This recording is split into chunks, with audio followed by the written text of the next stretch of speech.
Fala galera, ligado aqui no canal Expresso 1898, domingão aí falando de futebol, final de semana agitado aí no Rio de Janeiro, né, com o nosso rival Fluminense sendo campeão da Libertadores, finalmente depois do vice em 2008, 15 anos depois o Fluminense voltou a ganhar a Libertadores, e a nossa final de Libertadores agora, nesse momento, é o jogo contra o Botafogo amanhã, em São Januário, né, jogo que vale aí a possibilidade do Vasco continuar ainda respirando nesse campeonato, porque o Bahia já perdeu ontem para o Grêmio, então o Bahia estaciona nos 37, só que o Vasco, mesmo vencendo o Botafogo, ainda não passa o Bahia pelo critério de saldo de gols. Então o Vasco ainda muito mal ainda no campeonato, correndo muito risco de ser rebaixado.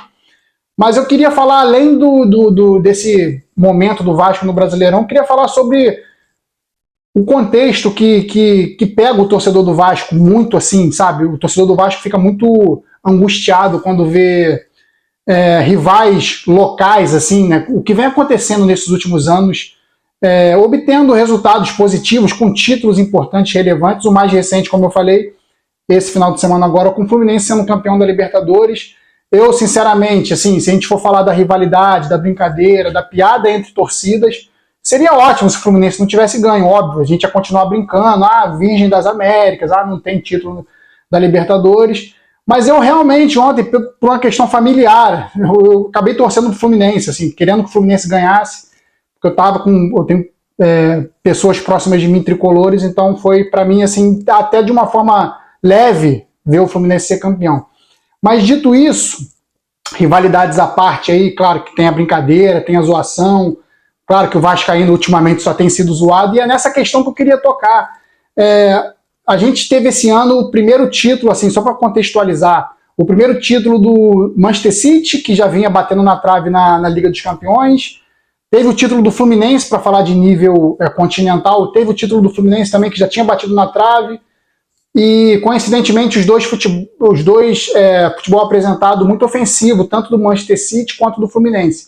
Ambos jogam um futebol muito ofensivo, com estratégias assim, até semelhantes em relação à troca de posições, tabelas e entradas tocando na área. Os gols do Fluminense nessa final foram gols trabalhados, não foram gols por acaso, de cruzamento ou coisas semelhantes. Bate-rebate, por exemplo, ou chutes de fora da área, foram bolas trabalhadas. Então, o futebol do Manchester City e do Fluminense, de certa forma, ofensivamente se assemelha. Defensivamente, muda um pouco o patamar, mas foi um 2023 de títulos inéditos, né? Vamos falar assim, a nível de competitividade até nacional, porque o São Paulo conquistou sua primeira Copa do Brasil, um time multicampeão, então a gente teve esses títulos inéditos aí, só para falar da curiosidade de 2023. Mas, assim, no contexto geral, de momentos de clubes, claro, o Flamengo teve seu momento, campeão da Libertadores nesses últimos 4 anos 2 vezes, campeão brasileiro mais 2, Copa do Brasil, Recopa, Supercopa. Então, os times costumam variar os seus momentos, assim, de anos em anos, assim, uns mais, outros menos. O vascaíno, galera, ele só briga para ficar na primeira divisão. Isso é uma coisa que para o vascaíno é inconcebível, um time, um clube do tamanho do Vasco. Clube do tamanho da torcida que o Vasco tem nacionalmente, que falam que é a quarta, falam que é a quinta, eu duvido, é a terceira, só perde para Corinthians e Flamengo, eu tenho absoluta certeza disso. As pesquisas não vão nas cidadezinhas do interior da Bahia, do interior do Ceará, no interior de Rondônia, Piauí, é muito torcedor do Vasco, eles não participam de pesquisa, então eu tenho convicção, não tenho a certeza absoluta, mas eu tenho bastante convicção de que o Vasco é ali a terceira, brigando muito com São Paulo e Palmeiras, que são duas grandes torcidas também. Flamengo e Corinthians, óbvio, as maiores aí do Brasil, proporcionalmente, assim, em relação ao tamanho das regiões, claro, Flamengo e Corinthians ainda dominando. Mas eu queria dizer que o Vasco não vive momentos de altos e baixos, o Vasco vive em baixa. O Vasco nos últimos 23 anos, isso só vai contando, tá, gente? Era 20, era 15, era 10, era 15, era 20, 23 já. Que o Vasco não consegue entrar no cenário de disputa de títulos, de brigar por competições. Tirando o Carioca de 2015 e 2016 e a Copa do Brasil de 2011, o Vasco foi um mar de lama nos últimos 23 anos, com a política, que eu não quero nem entrar no tema, destruindo o clube, um egocentrismo, uma vaidade que fez com que muitos jogadores que não teriam a menor condição de passar na porta de São Januário vestissem a camisa do Vasco e ganhassem a titularidade absoluta. O processo da SAF veio necessário, porque o Vasco estava em processo falimentar claríssimo, o Vasco não conseguiria se sustentar e acabar fechando as portas. O Vasco teve que ser vendido para uma SAF que também dá margem para dúvidas, muitas dúvidas, em relação a pagamentos, em relação a atrasos, em relação à estrutura de scout que o Vasco montou para esse Campeonato Brasileiro. Um time montado pelo Paulo Brax, que a gente vê isso aí hoje. Um time que no primeiro turno se reduziu a um sub-23, que era Figueiredo, Peck, Galarza, Barros, Rodrigo, aquele Rodrigo, volante, vocês lembram que foi pro Londrina. Era o time do Vasco, cara. Era o time do Vasco, o Piton com 26 anos, o Léo com 26. Não tinha aquele jogador veterano. O Vasco jogou 16 rodadas com esse time que eu acabei de falar. Jogou mais de um terço do campeonato, praticamente a metade do campeonato, fora. E a gente vê isso agora, mais uma vez, depois de ter sido vendido como SAF. Que aí a gente pensa, que esperança o torcedor vascaíno vai ter de dias melhores? É difícil, cara. O Fluminense não foi vendido, não virou SAF. Conseguiu, aos trancos e barrancos, montar um elenco aí que hoje é campeão da América, por méritos, óbvio. Sem ser vendido. Por que o Vasco não consegue? Sabe, são certas coisas que ficam uma interrogação na nossa cabeça, sabe? O Flamengo, eu não digo que o Flamengo se estruturou, já não entra nem mais em nível de comparação, mas o Fluminense entra. Porque o Fluminense também é um clube endividado. Vai sanar parte das suas dívidas agora, vai diminuir, porque a premiação da Libertadores, todos os prêmios, vão fazer com que o Fluminense consiga. Mas o Fluminense também é um clube endividado, sempre foi, com problemas financeiros, problema de centro de treinamento, problema estrutural, problema... Só que o Fluminense teve um presidente agora, o Mário Bittencourt, que conseguiu botar ordem na casa minimamente. O Vasco não conseguiu isso com os últimos 5 presidentes. Isso pega Eurico, pega Roberto Dinamite, pega Campelo, pega esse Salgado, não consegue fazer o mínimo. Aí entra o processo da SAF e o Vasco continua brigando para não cair. Aí é que entra o torcedor vascaíno na história. Cara, que esperança a gente vai ter de melhora? Se esse rebaixamento desse ano de 2023 está batendo a porta aí, ó. A gente viu a atuação contra o Cuiabá, beleza, o Vasco ganhou. Mais uma vez, foi uma partida ridícula do Vasco. Quer enganar quem? Eu não me engano. O Vasco venceu, o importante agora é vencer. Mas e contra o Botafogo? A máquina de jogar bola que é o Botafogo. Tá num momento ruim no campeonato, tá? Mas, porra, tu pega o Botafogo posição por posição, é sacanagem que os caras estão jogando para comparar com o time do Vasco. Vasco e Botafogo amanhã em São Januário, o que você pode esperar, torcedor do Vasco? Eu espero que a torcida faça a diferença mais uma vez, porque time por time, Vasco ainda sem Rossi, sem Marlon Gomes, o Verratti volta agora. Jogo posição por posição, eu só confio na torcida. Olha que coisa incrível. Posição por posição, eu confio na torcida do Vasco amanhã em São Januário. Fazendo pressão nesses caras, nos jogadores do Botafogo principalmente. Porque contar com o Vasco por si só, conseguir vencer, superar o Botafogo, líder do campeonato, é complicado pensar, cara. É complicado. Claro, entra na questão do clássico, regional ali, tudo pode acontecer. O Vasco já conhece o Botafogo. Mas o nível é muito diferente, cara. É muito diferente. A gente quer ser otimista, a gente quer pensar que o Vasco vai ganhar do Botafogo. Mas o Vasco não tem apresentado. O Vasco tem caído de produção nos últimos jogos. O Vasco sem o Rossi é outro time. O Vasco melhora de posição, de postura, de desempenho, justamente com o Rossi jogando. O Rossi se machuca e o cara entrou agora na 21ª rodada, na 22ª. Foi voltar para o Vasco, foi começar a jogar só agora e ele já é um cara fundamental. Olha como o planejamento desse time, que já é SAF, foi mal feito. Por pura incompetência. Dinheiro não faltou.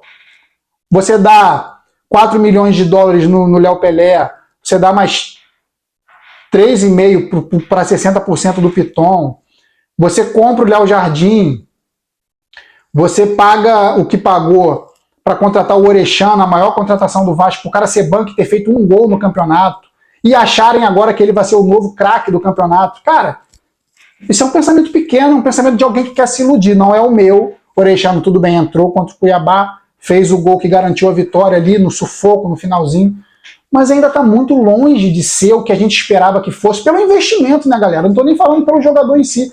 Se o cara vale 20 milhões de reais, 22, 23, não sei quanto era a cotação do dólar na época, o cara tem que chegar para resolver, e o Vasco contratou jogadores que não chegaram para resolver. O Léo agora passa por um momento de instabilidade, perdeu até a posição no último jogo para o Michael, que vem subindo de produção, diferente do Léo, que vem caindo de produção.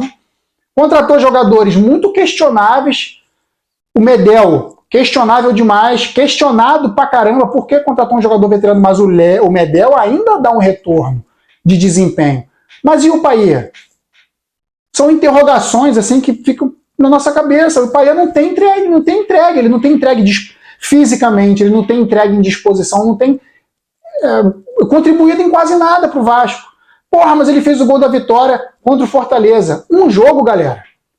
O cara ganha 1 milhão e alguma coisa por mês para fazer um gol e dar uma assistência. Para pensar como foi mal elaborado esse projeto do Vasco para 2023. Então é nisso que eu quero tocar, cara. O Vasco vive um looping de problemas, mesmo sendo vendido. E times que não são vendidos, não foram vendidos, conseguem se reestruturar. Fluminense, sem nenhum Rei Midas que chegou lá, não tinha Unimed dessa vez, conseguiu montar um time. O time do Fluminense hoje é muito bom.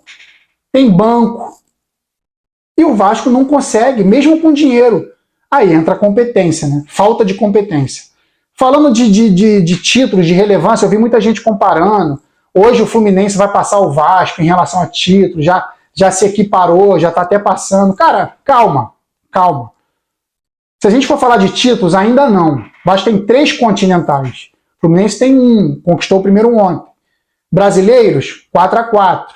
Cariocas, que eu não considero muito, não levo muito em consideração, talvez por média de disputa, de anos disputados e títulos conquistados, talvez esteja mais próximo do que é hoje, já que o Fluminense começou a disputar o campeonato muito antes. Então o Fluminense hoje tem 11 títulos a mais que o Vasco no Carioca, 10 títulos.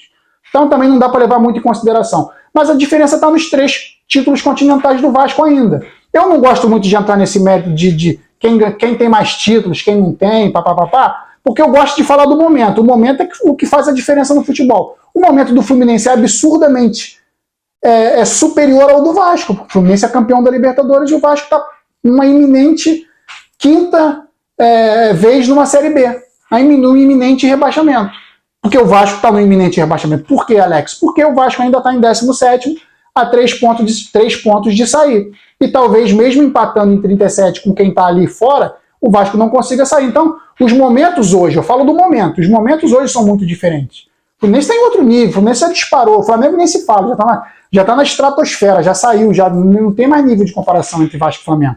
Mas com o Fluminense a gente ainda tenta bater ali um pouco. Ainda tem uma diferença. O Vasco nunca jogou uma Série C, nunca chegou ao nível que o Fluminense chegou, mas isso aí é história, é coisa do passado. Estou falando do momento. O momento é que o Vasco não consegue se estabelecer, se firmar e manter um time por 2 anos. O Vasco não consegue manter um time por 2 anos. É ano após ano de fracassos que o time é reformulado. Aí a gente fica o ano inteiro falando, pô, o Vasco perdeu para o Fluminense, porque o time do Fluminense é um time pronto de 2 anos, o Vasco é um time de 3 meses. Todo ano a gente vai começar o ano falando isso.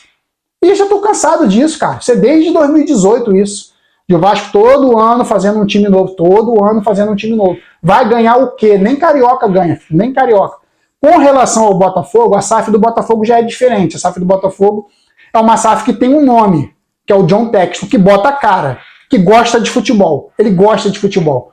Não é esses playboys da 777 que não gostam de futebol. Ele gosta de futebol, ele quer ver o Botafogo grande, o Botafogo tá aí. Líder do campeonato ainda.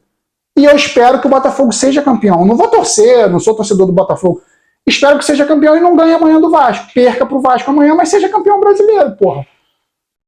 Entendeu? Então é isso que eu tô falando. Eu não quero o mal dos meus rivais, eu quero o Vasco bem, caralho. Só isso. Quero o mal só do Flamengo, na verdade, pra não ser falso aqui. Mas, porra, eu quero o Vasco bem. Quero o Vasco ganhando título, não brigando pra não cair todo ano. Então é isso, galera. Esse é meu desabafo aí do final de semana. Muitos vascaínos postaram, alguns eu acompanhei, comentei, tentei debater, porque é o que resta pra gente, cara, falar entre a gente o que tá acontecendo com o nosso clube. Nosso clube perdeu a mania de grandeza, perdeu o seu protagonismo, o que está acontecendo. O Fluminense é um time muito menor em relação à torcida que o Vasco e está aí no auge. Porra, não é para ser assim, não era para ser. Mas enfim, o futebol é planejamento, o futebol é organização, e o Vasco não tem organização há pelo menos 11 anos aí depois do título da Copa do Brasil de 2012 anos, depois do título de 2011 da Copa do Brasil, o Vasco não se organiza.